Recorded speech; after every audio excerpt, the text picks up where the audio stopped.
जनसुनवाई कार्यक्रम बना जन समस्याओं के त्वरित और सकारात्मक निराकरण का बड़ा माध्यम। बरसों पुरानी समस्याएं चंद दिनों में हो रही है निराकरण। समस्याएं निराकृत होने पर नागरिकों ने कलेक्टर कार्यालय पहुंचकर बांटी मिठाई। रोजगार के लिए दिव्यांग को मिलेगा ई रिक्शा। खुशी जाहिर की और व्यक्त किया आभार। इंदौर कलेक्टर और अन्य अधिकारी जनसुनवाई में नागरिकों की समस्या को गंभीरता से सुन रहे हैं और उनका तुरंत ही निराकरण कर रहे हैं। ऐसे कई उदाहरण जनसुनवाई में देखने को मिले जहां बरसों पुरानी समस्याएं चंद दिनों में ही निराकृत हुई। कुछ ऐसा ही नजारा आज कलेक्टर कार्यालय में हुई जनसुनवाई में देखने को मिला। यहां कुछ लोग अपनी समस्या के निराकरण होने पर शासन और प्रशासन के प्रति आभार व्यक्त करने के लिए मिठाई लेकर पहुंचे।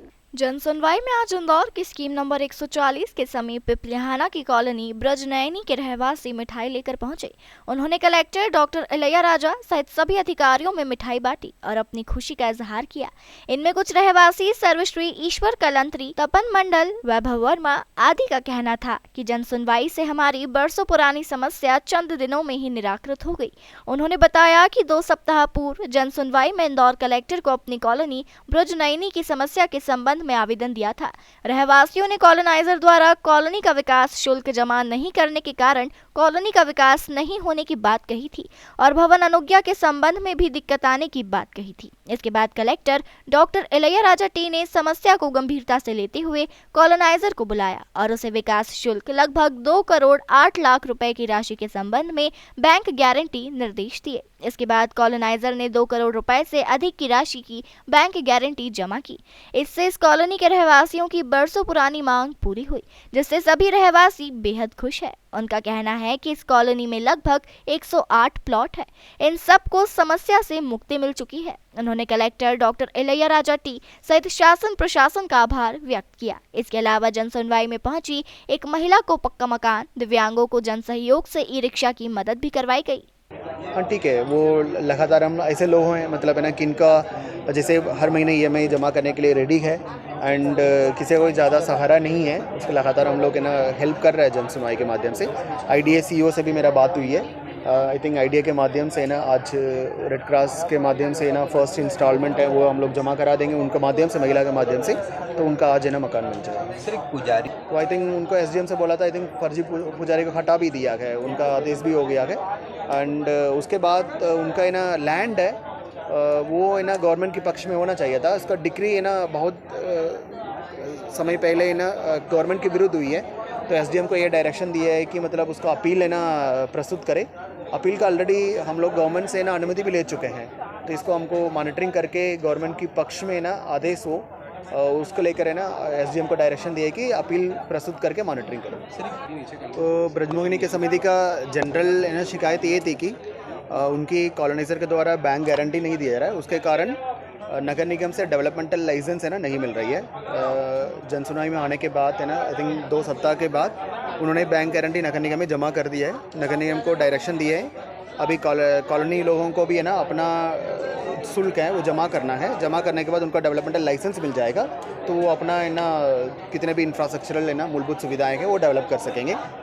जनसुनवाई अगेन बहुत अच्छा माध्यम है, लोग है ना सहयोग भी कर रहे हैं, लोग सहयोग ले भी रहे हैं। मुझे लग रहा है आई थिंक 1 सप्ताह पहले किसी व्यक्ति ने हमको बताया कि हम सहयोग करने के लिए भी तैयार है, तो उस ये दिव्यांग आया था उनका रोजगार के लिए ना उन्होंने मांगा है।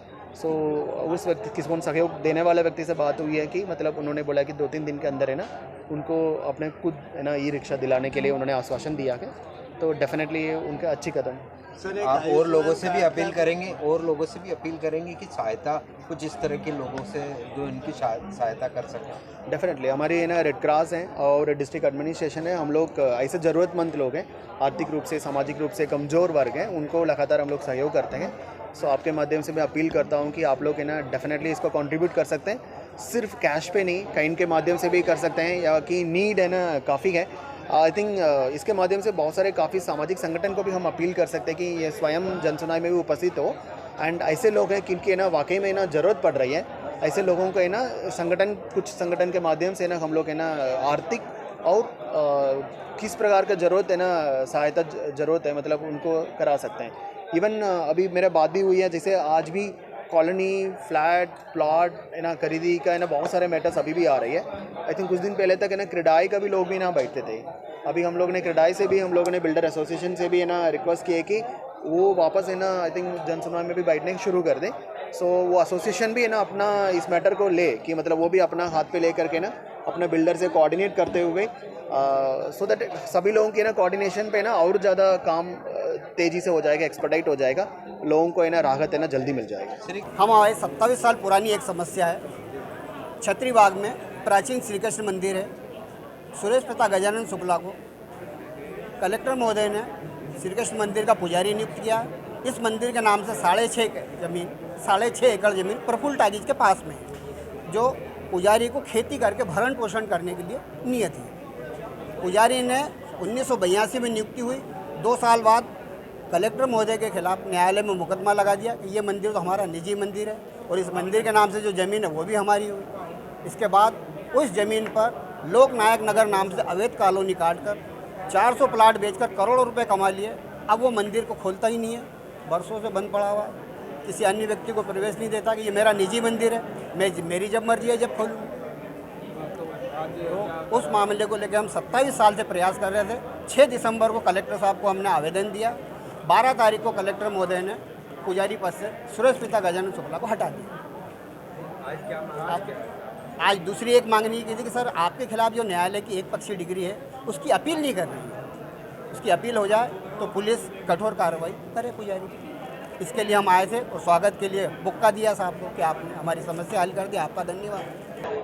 नहीं, वो ओवरऑल केस गलती है कि मतलब मंदिर की ज़मीन पे आई थिंक एक बिल्डर के द्वारा रजिस्ट्री है ना कहीं और कर दिया, उनको है ना कब्जा कहीं और दिला दिया। उसके कारण दोनों के खिलाफ एफआईआर हुई है। जब ऑफकोर्स है ना शासकीय मंदिर है, ज़मीन है, तो खरीदी बिक्री का सबके खिलाफ है ना कार्रवाई हुई है। बट अभी है ना वो लोग विक्टिम भी है, किसने है ना खरीदा है, वो मिडिल क्लास को बिलोंग भी करते हैं, विक्टिम्स भी हैं। एंड इसको हम लोग है ना सेशंस कोर्ट और हाई कोर्ट में ना हम लोग इस केस का फॉलो भी करेंगे। उसको लेकर भी मैंने एसडीएम को डायरेक्शन दिया है कि उनको विक्रेता है मतलब है ना वो उनको है ना और जांच करे। और उन्होंने बहुत सारे लोगों को धोखा दिया है, मतलब है ना बहुत सारे लोगों से पैसा ले करके गवर्नमेंट लैंड को दे दिया है।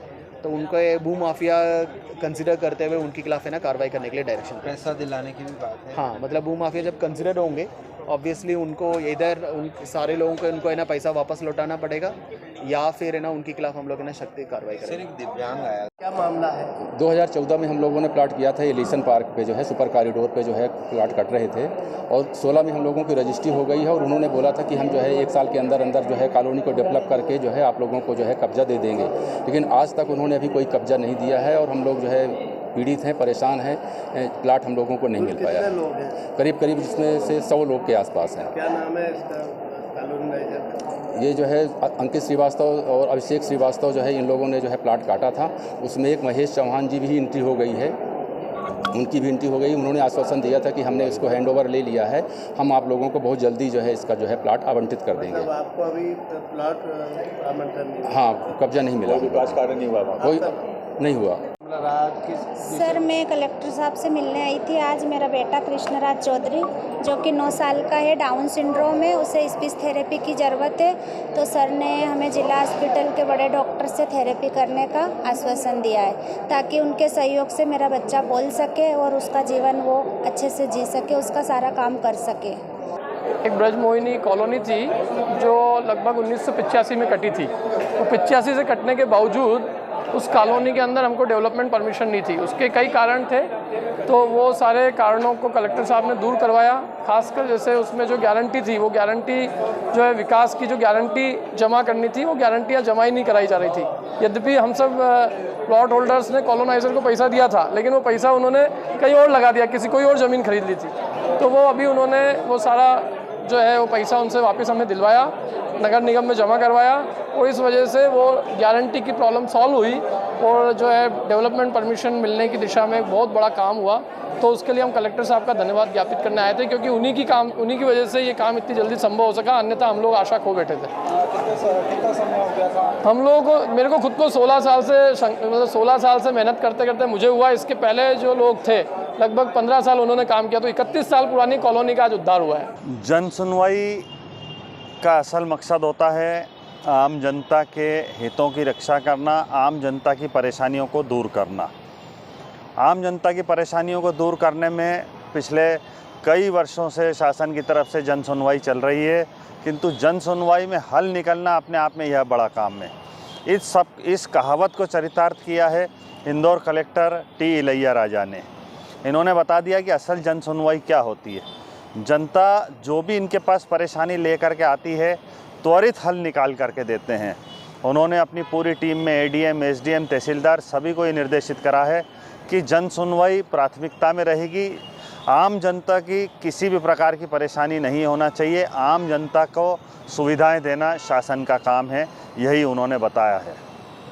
आज की जन सुनवाई में एक दिव्यांग राजकुमार जी आए, ITI पास थे। कहा कि साहब मुझे ई-रिक्शा के लिए लोन दिलवा दीजिए ताकि मैं अपना आजीविका चला सकूं। मेरे ऊपर पुराने लोन भी हैं, वो भी मैं चुका सकूं। कलेक्टर की त्वरित कार्रवाई देखिए। उन्होंने कहा कि आपको लोन की कोई ज़रूरत नहीं पड़ेगी। उन्होंने एक दानदाता को फ़ोन लगाया और तय हुआ कि गुरुवार या शुक्रवार में उनको ई-रिक्शा मुफ्त में दिला दी जाएगी।